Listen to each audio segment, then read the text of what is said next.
My action research inquiry focuses on examining the characteristics of effective leadership in elementary schools, a reflection on experience.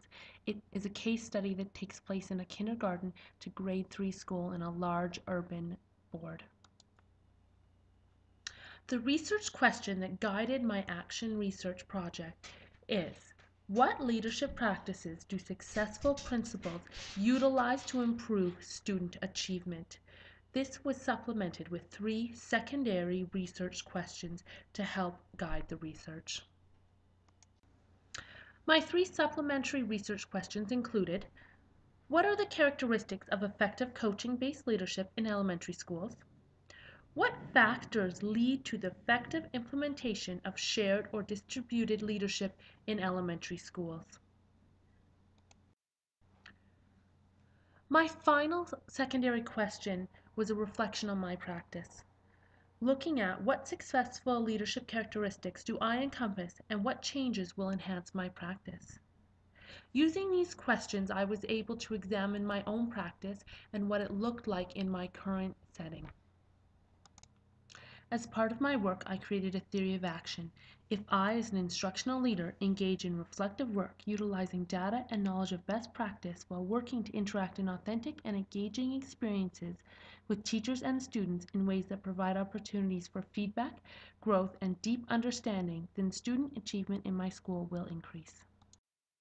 By examining and implementing the characteristics of effective leadership presented in the models of shared leadership, coaching, and student-centered leadership into my practice, it will result in an enhanced practice that positively influences and engages teachers and students within my building. Examining the literature, I found that effective leadership strategies follow 2 major themes: shared leadership and coaching. These themes touch on the major aspects of leadership and include the areas of management, engagement, and leadership as they relate to the work done by leaders in educational settings. Reeves 2006 states the central challenge of leaders is not attaining perfection, but acknowledging imperfection and obtaining complementaries. Rather than developing what they lack, great leaders will magnify their own strengths and simultaneously create teams that do not mimic the leader, but provide different and equally important strengths for the organization. As instructional leaders work to create a sense of collaboration in the building, they need to use best practices to enhance their teaching and learning occurring in a school. A question that can help frame this work is, what can I do in this moment to make others feel more powerful, competent, and able to do more than they think they can? When leaders engage in coaching activities, they develop their ability to build strong, trusting relationships, work collaboratively, and use the strategies of instruction, facilitation, reflection, and transformation to create systemic processes that result in increases in student achievement. One coaching practice is the utilization of a strength deployment inventory, which helps to identify personal strengths related to times when everything is going well and times when a person is faced with conflict. This inventory allows you to stop and consider the different motivational systems used by individuals. My inquiry followed the practical action research model of Mills by identifying an area of focus, collecting data, analyzing and interpreting the data, and developing an action plan. The end goal was improving practice within my school. This inquiry involved the qualitative collection of data through my personal experiences. In order to do this, I utilized a leadership journal to record and collect data. The type of data it collected included personal reflections as well as a tally of positive or negative perceptions from others that went along with my leadership actions and decisions during. When I began this inquiry, I was in the role of acting assistant principal. Partway through the inquiry, there was a shift and my own role changed as I became an applicant for the assistant principal position, and this resulted in others providing me some feedback on my leadership skills, and this has been reflected in my data.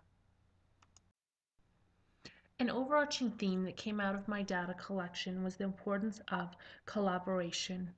Collaboration was both prevalent in the literature and in my personal experience.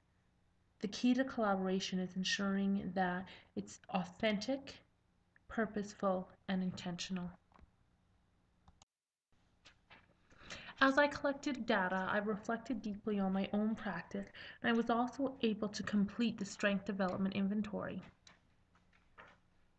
These reflections and the completion of this inventory helped me to create a sense of my own leadership. I also found that teachers were willing to provide feedback to me.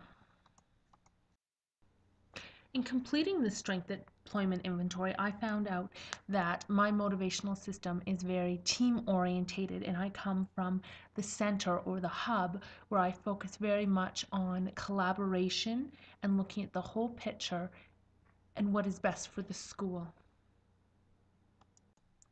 As I reflect on my preliminary findings, I found the importance of looking at quality teaching involves providing opportunities for open dialogue about the teaching and learning that is occurring in our classrooms, inviting teachers into the conversation, and the importance of teamwork and adaptability within coaching and shared leadership models.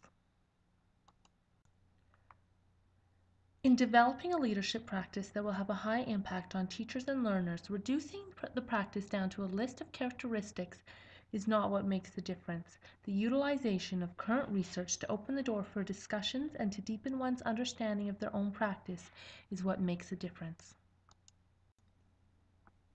In order to make the largest and most influential impact on teaching and learning, leaders must understand current research, how it can be applied to their current context, and what it would look like in action, and be able to determine the next steps for their practice.